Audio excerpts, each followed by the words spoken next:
what we do if and when the government tells you to do something after some environmental impacts.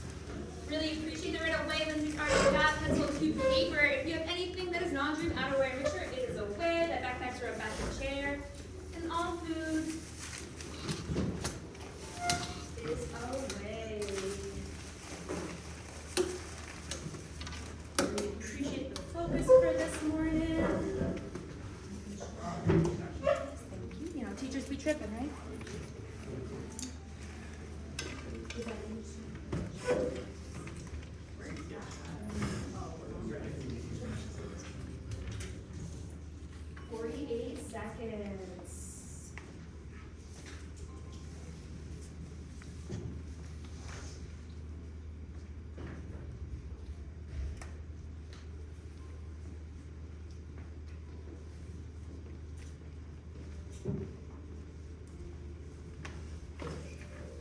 As we're going, make sure that you are set up, justifying your thinking,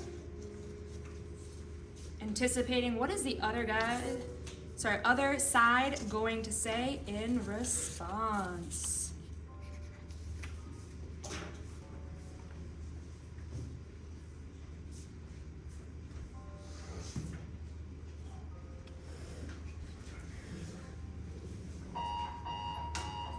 Alrighty, we have 3 people already pre-selected as they are speaking. We're going to cold call one person after. Do you agree or disagree with where the argument goes? Number 1, start us off. I said the government has the right to interfere with your business if it affects the public and safety of the people. I want to add on, I think. Do you agree or disagree first? I agree that it should intervene, but only in cases that affect other people, like the public. But in terms of like small things, I think it should remain private. Why? Because if the government is too involved with people's private property, then it can cause negative emotions towards them from the public. I agree with both. I mainly agree with Alan with the part that like the government should intervene to a certain extent, but they shouldn't have complete control. They should have some control as they do have a little bit more authority than you. And so we're really getting this idea, right, of, right, how do we balance government oversight, government roles and duties with actual individual rights? And we're kind of setting up, wait, what's that bright line? Where is that place that Madison mentioned of the balance between rights and duties? And that's going to be really at the heart of the work that we do today. As we're setting up, just making sure our space is nice and tidy, backpacks on the back of the chair, all that great stuff. Y'all are looking strong. And we have 7 official classes. I'm gonna explain it in a second. First things first, our week this week, don't forget what's due tomorrow. Project. Woo! And what are each and every one of you gonna do on the beautiful Saturday that we have? Join me and Mr. Wright.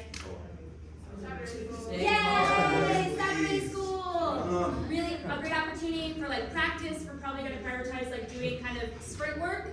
One of the things that students named was really helpful last year is we did a lot of like multiple choice sprints and then went over it.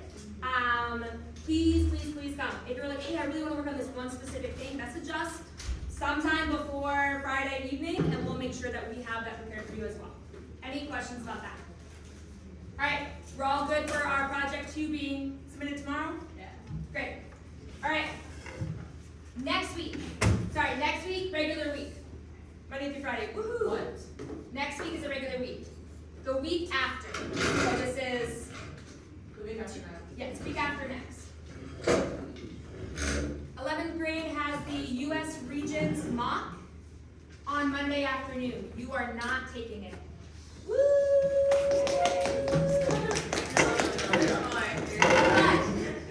In the morning, you're going to come in for a few hours, do some review.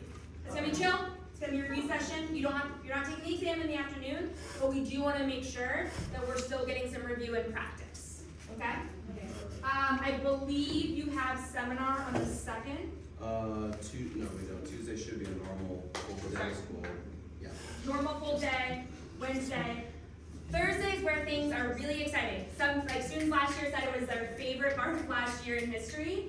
We're gonna have a day where we're gonna be downstairs on the 3rd floor. We're gonna have a room all to ourselves. And it's a push to greatness. It's gonna be a day of different types of challenges, different types of review.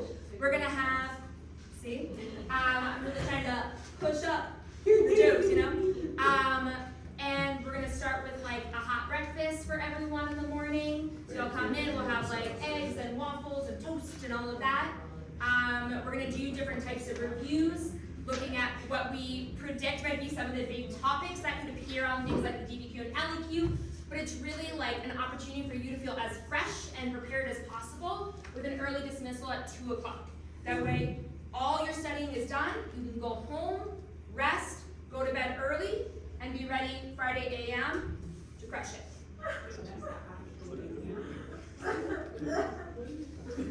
Did I skip a week? I think the dates are a little off, but This might be off.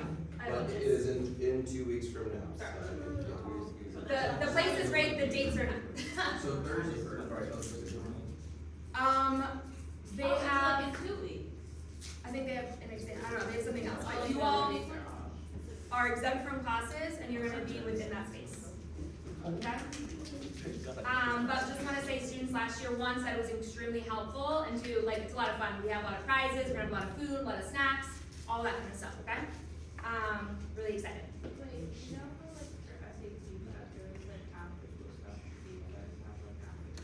Oh my goodness, this is what we have every single Tuesday and Thursday.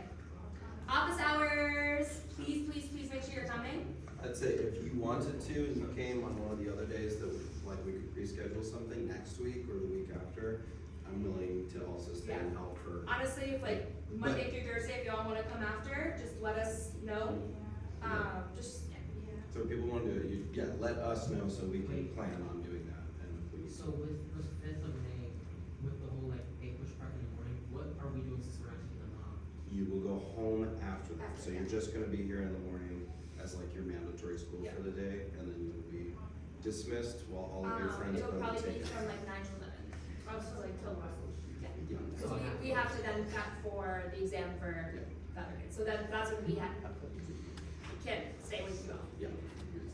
But we really thought to make sure y'all didn't take them off, so that way you could have that space, and really focus on your energy for that Friday. You'll be equipped with a lot of stuff when you get to just like continue that review if you want without us, but like you'll be good. Alright, we do have to move, we've got a lot of things to do, don't forget, tomorrow, part 2 is due, woohoo! And Monday, you have just the click, click, click of the inventory study guide. Has anyone started? Woo! Let's make sure you start, it's in Google Classroom. I'll send an email today, remind you. Additionally, at the door is the last assigned homework.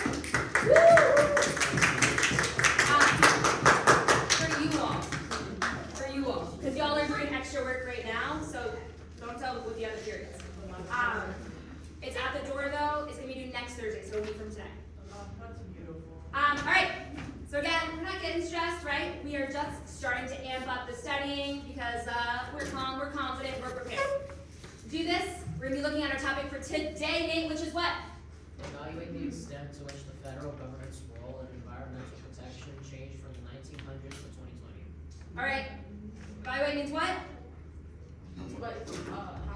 How much? So how much did the government's role change? First things first, we're gonna start off with some context. You have like 2 small questions that you're gonna be orienting your feedback around, but this is just really refreshing our mind, reactivating some things that we've seen before in order to prime our brains for today's investigation.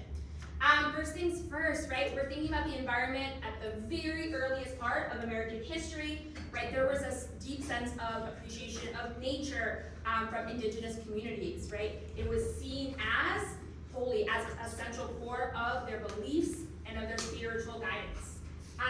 And, you know, as America's growing, right, we're gonna see that intersection of pristine environment as coming into conflict with American expansion through things like the Homestead Act. I'm shouting out like, well, about half of us have started the notes. This is where we want to like track. Oh yeah.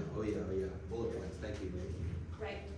And with this, right, we're gonna start seeing accumulation of resources through things like cutting down timber, right, starting to mine, in order to support this not only expansion, but the shift towards increased imperialism. And so this kind of centers this idea of like American freedom with land ownership. We talked a lot about how the Homestead Act was really key for poor immigrants in eastern cities in order to get land that they couldn't otherwise afford. This actually provided a lot of like freedom and lack of oversight for women at this time. That there's an association of getting your own personal land and having that be part of the American dream. And so then as we're shifting though, right, this is really kickstarting the American economy. Not only are we getting a lot more resources, but allows our industries to really grow. And obviously with that comes some problems. We have the growth of the railroads, which means all that pristine land now has a bunch of railroads tracing through it. We also just see the immense amount of pollution, smog, and environmental impacts from these factories themselves. And so with this, right, we're going to see this like intersection of governments pushing to act because they're really seeing those effects play out in real time. We've read the jungle, we've looked at the progressive era and their attempt to make things a little bit cleaner, a little bit safer for people, right? But it really brings into picture this idea of like, okay, if public health and safety is at risk, the government then should step in. And then we see this with the era of like Teddy Roosevelt, who was a trust breaker. I'm really excited about this image I have. I'm just saying. So Teddy Roosevelt, right, he was able to not only break trusts, but really make sure that there was some regulation of factories that were contributing a lot of the pollutants. And he's often paired with this guy, John Muir. Get it? Very demure. But it's really centering this idea of like, one, land isn't just for profit, right? That federal government should step in to protect the land if and when necessary. But then that tension, right, between, okay, our economy is doing really great, that's private property and profit, at what cost, right, does that have on the public good? And so we see these two movements arise early. There's conservation and preservation. These are kind of two specific nuances. Conservation, right, is the proper use of resources. That means like some oversight, some regulation, right, making sure that things don't extend too much. That was really Teddy Roosevelt's domain. On the other hand, we have John Muir, who is a preservationist, who's like, we should preserve it to be untouched, right? Keep things separate, keep things pristine, and to really protect nature and humans.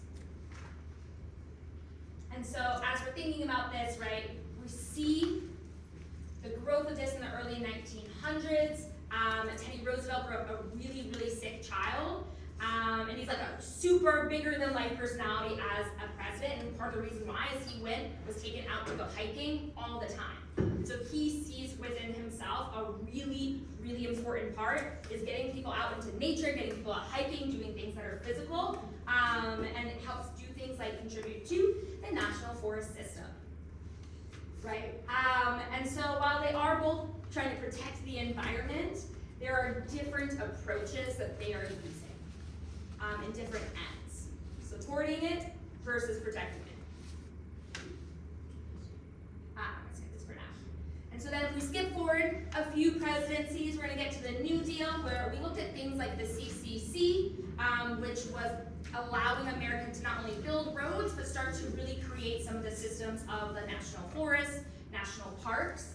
Not only was it an economic benefit, right, it was giving people jobs, but it was also creating and putting into place an infrastructure, both to like visit and see these places and travel across America, but also protecting them. So a little bit more of like, hey, we have a need to create more jobs. Let's put it towards that conservation approach that Teddy Roosevelt initially idealized. And so then, right, we're gonna see, we gotta pause on that for a while. We go to war, things are crazy. After the war, American economy is able to easily transition from a wartime economy to a consumer economy. Huge economic growth. Whew. We take all this beautiful land, and guess what? We're gonna grow some suburbs. We're gonna make sure everyone gets that property that I American dream, but that means that all that pristine land, people are moving out of the cities, is now being increasingly like flattened and having neighborhoods, etc., put into it. That also means a lot more people are driving, doing things like that that impact the environment. Furthermore, we have Chernobyl. Anyone know what Chernobyl is? Yeah. What is it? Oh, when we have like the radio, the nuclear power plants, and it blew up basically. Yep. And it was like a huge amount of like nuclear waste that still is like going off today.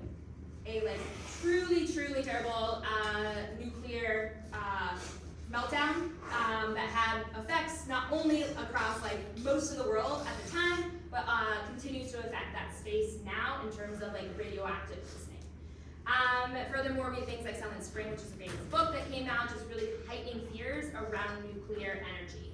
And so we see, as we saw yesterday, in the wake of the civil rights movement, a ton of other things kind of cropping up, being like, hey, we can also fix these problems, including the ecology movement or the environmentalist movement.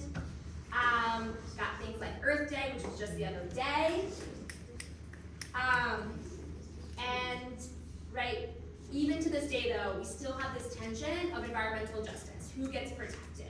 A few years ago, Flint, Michigan was really forefront in the news because of environmental pollution environmental racism that was particularly impacting marginalized communities in Flint. How are we racist with the environment?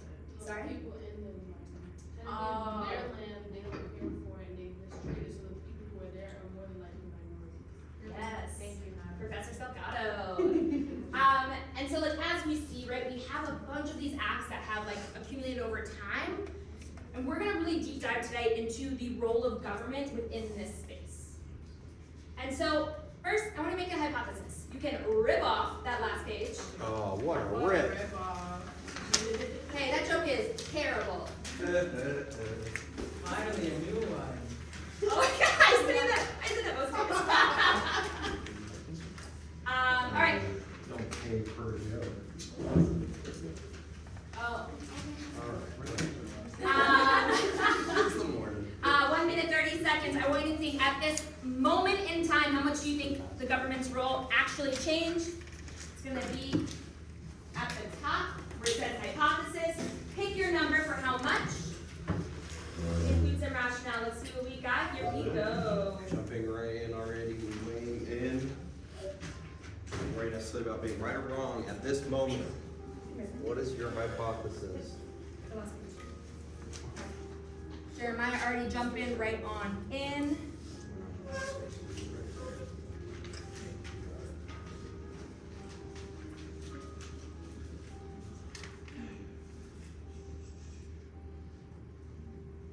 Nice. Nathan, already writing a justification.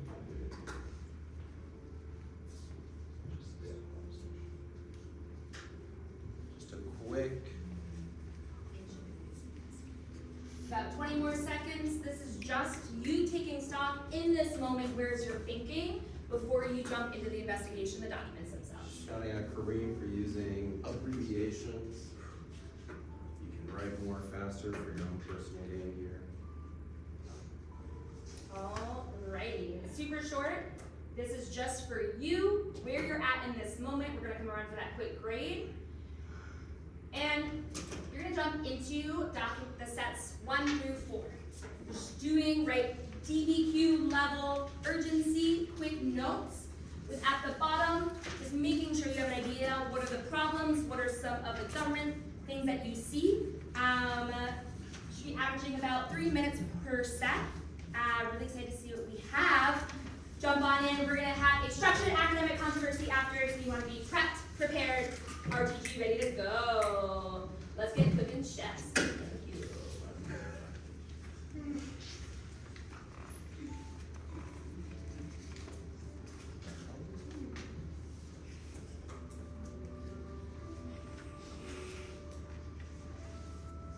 Alright. Classicals, too classical.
examples of not just the underlining, but making big jots. Manuel making a really great jot.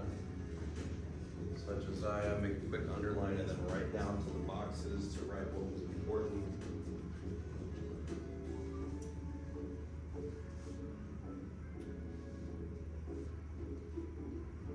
In the next minute, you want to be shifting to set 2, so just make some quick jots. Nothing crazy, just efficient capturing of key ideas.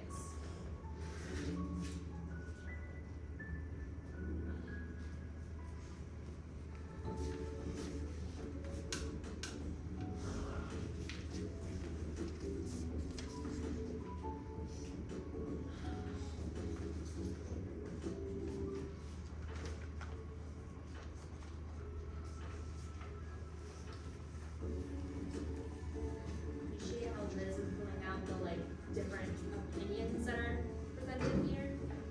Who's agreeing, who's disagreeing with you.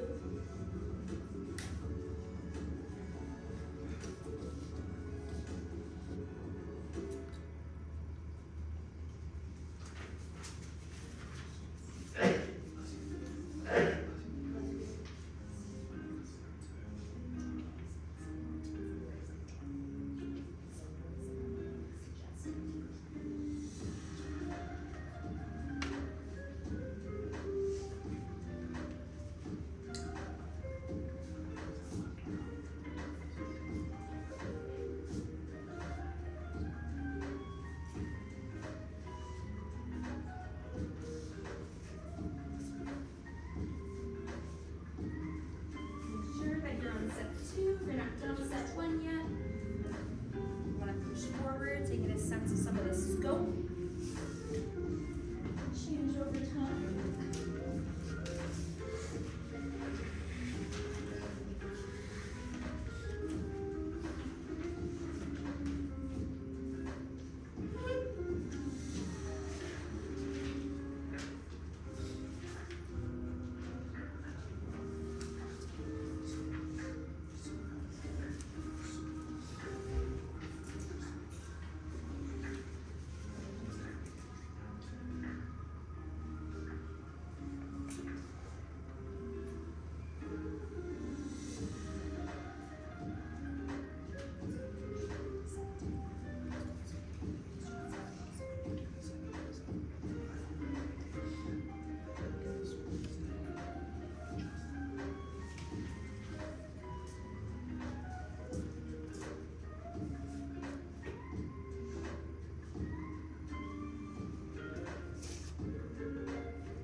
left.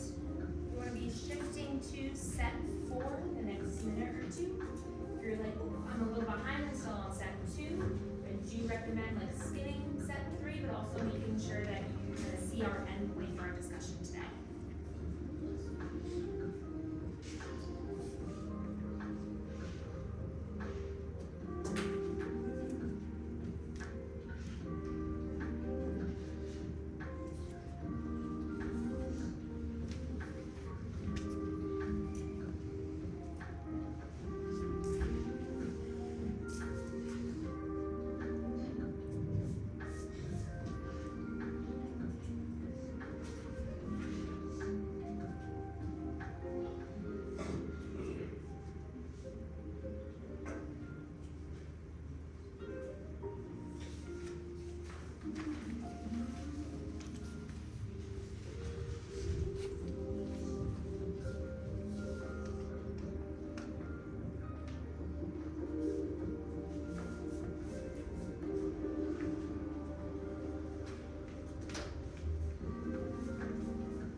Investigation on this beautiful day, and we're gonna get controversial. We did this a very long time ago, but we're gonna do a structured academic controversy.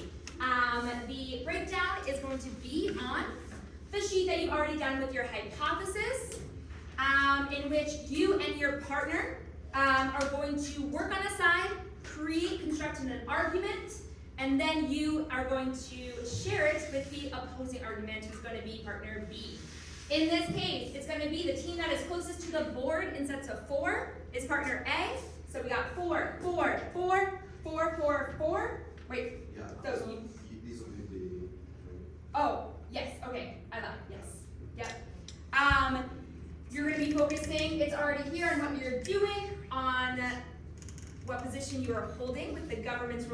changed dramatically. If your partner B, you're saying it did not change at all.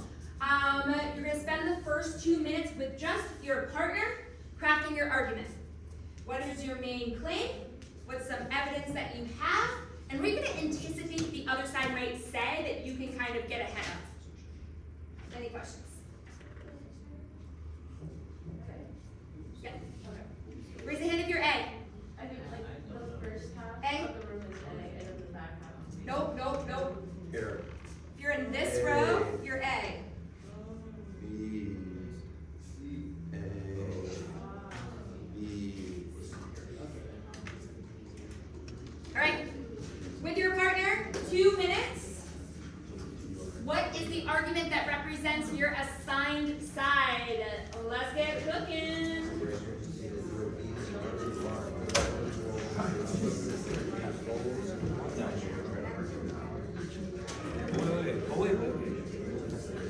Create together and terminology. Oh, yeah.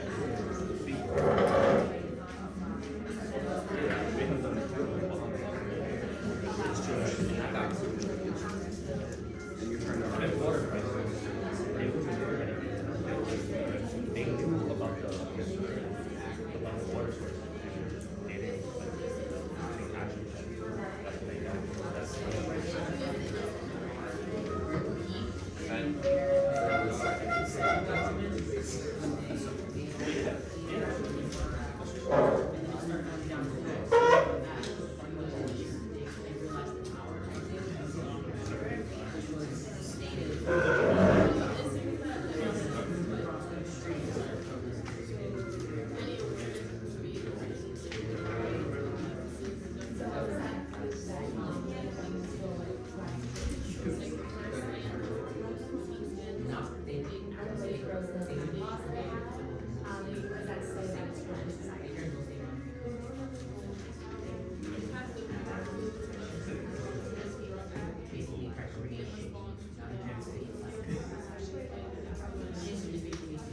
Real quick.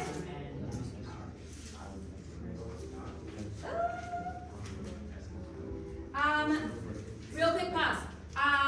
First of all, really want to shout out really strong understanding of like evidence trends over time. As I'm going around, my push for the collective is that you want to think about the government's role. What is a role? Like, what's their duty?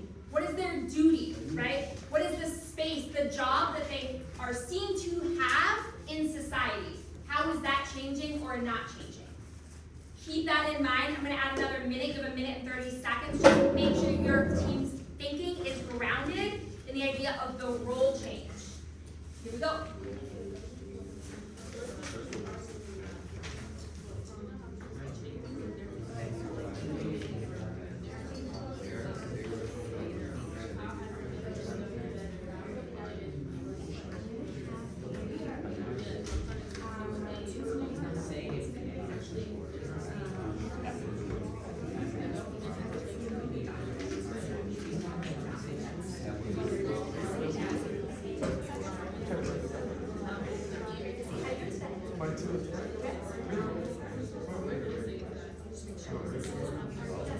About 1 minute.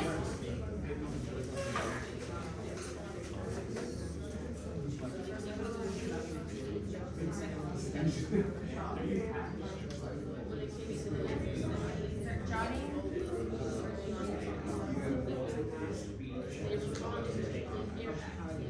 get our ideas down here.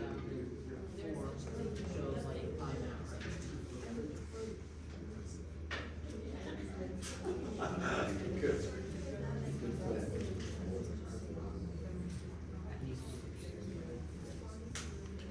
Love hearing the voices kind of come down as we focus into putting into writing.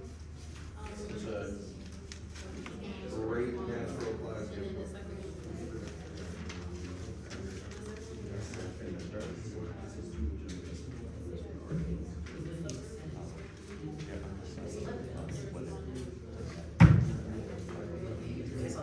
Alrighty.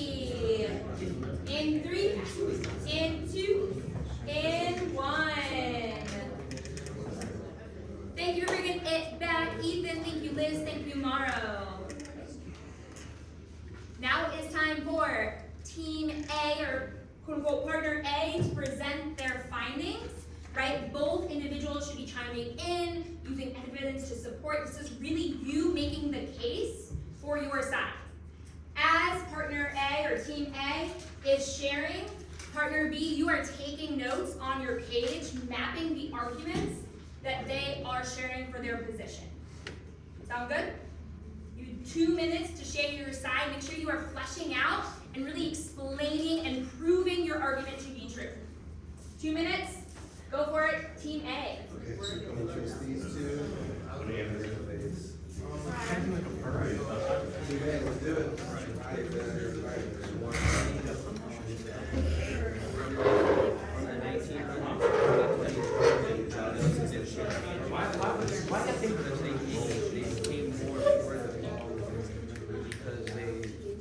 Started to act on problems that the people wanted, like created instead of just allowing somebody to complain and actually that's when they started.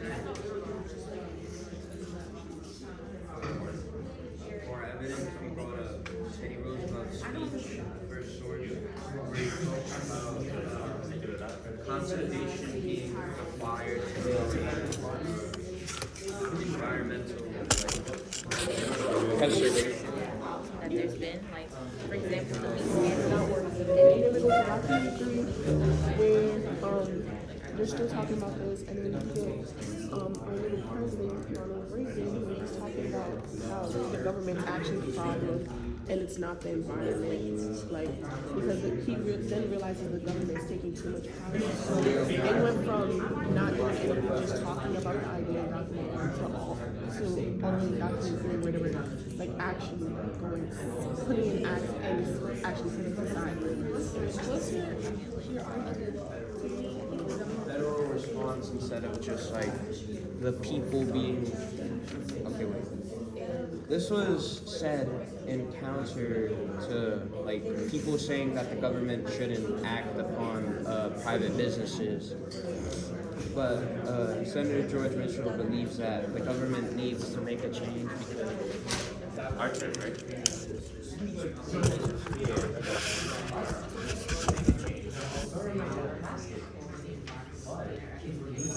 All right, let's snap it up for Team A. Woo! Let's snap it up for Team A. Woo! Let's snap it up for Team A. Woo! I love the pity snaps. All right, Team B, it is your time. Not only are you going to present your own argument now, but guess what you get to do? You get to respond to Team A's argument. You have 2 minutes. Team A, you are taking notes on what Team B is sharing. Back of your mind, you are thinking, where are similarities and differences in our arguments? 2 minutes. Team B, it be your time. Here we go. I completely want to disagree with that. Me and our my partner said that they were going to vote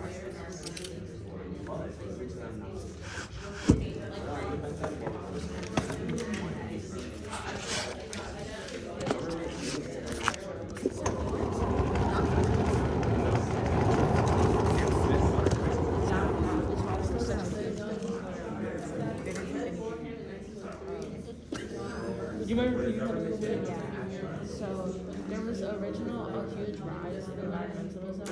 The reason why there was such a big change is because there was a huge rise in environmentalism and policies that were being implemented. However, as we got into a more modern era, there was a step back in the want of federal policy to respect states' rights and like individualism, which is why there was such a drastic change and like allow us to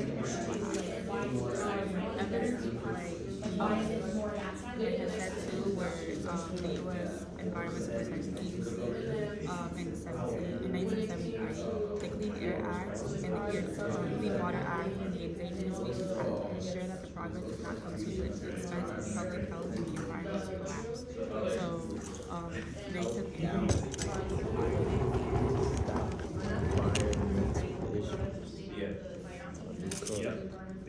And then other evidence, that's a consistency. So Yeah. They're being consistent, not taking action. To be consistent about being consistent. Consistent about what? How does that connect back to their role? So focus on like their role in America and society. How is the government's role not changing? Just, it's just not changing. Yes, it has. How has it changed? Literally, he's changed. How? Alrighty, we're gonna go to our third and final step. In this third and final step, oh, thank you, Mr. Wright. You are trying to clarify, one, where your common ground is. Most of us, right, are finding these like nuances that are similar about what happened. But then I really want you to clarify, what about the role? What about the role component of your arguments is different. I'm still hearing a good amount of us talking about the evidence. I want you to think, how is the government's role changing or not changing? Where are the similarities in that interpretation? Where are the differences? Okay? 2 minutes. That last box, everyone should be jotting down notes as you're synthesizing. Really excited to see what we have. Here we go. Right into our arguments is that the government is trying to be influential and trying to put like their hands in. But I feel like where we like kind of shift and we don't have like the same mindset is that you guys believe that the government stays consistent with the environment as well as we don't. And I was someone that was on Team A would say this because like as you've seen in like set 3 where they they prioritize the economy way more than the environment and they care about the people who make money and make this money for them actually money that want to put it in their hands, basically going back to like the laissez-faire kind of like mindset just to show like they have their priorities like different things. They prioritize economic and political gain and like environment.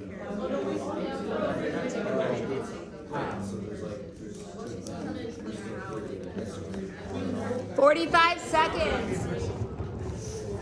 Just of how the answers might be sequenced. We're pretty intentional about like the arguments that are broken down in discussion.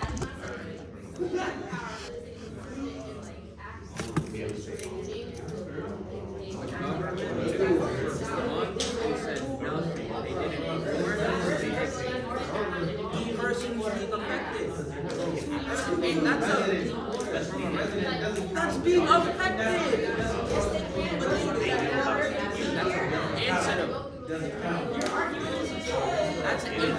That's an AP seminar answer.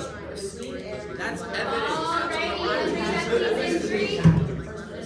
And 2 and 1. Thank you, Aliana. Thank you, Madison. All right. We have 3 people already pre-selected to start us off. How much has the government's role changed when it came to environmental protection? Then, well, take us away. I said that the government role, I feel like they didn't do much for the environment. I've seen in evidence for step 4, the Fed water prices, because they knew about the situation, about the water source, and they didn't do anything about it, especially for the poor and black families. I want to agree with Manny and kind of like piggyback on the government prioritizing economic and like political gain rather than like environmental protection.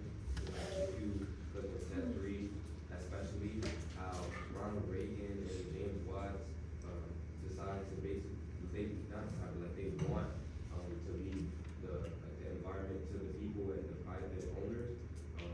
And they want this because they want more cash flow, more money in the economy. I believe that the regulations that was set forth for the environment limit economic gain for entrepreneurs.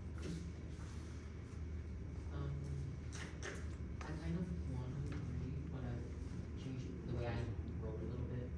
My original claim was that the government was consistently longer due to mostly care for themselves, but I think that it's showing mostly disinterest to environmental things as time progressed.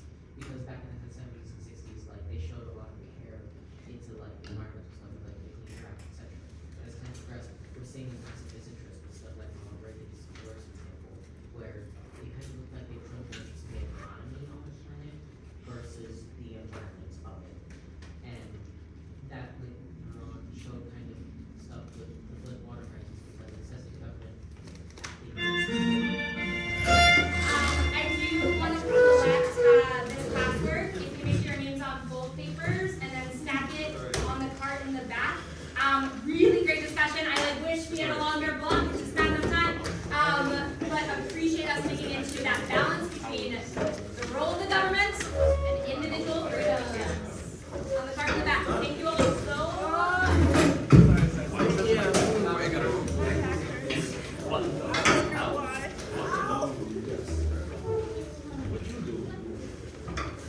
You see how you. Now, where you going?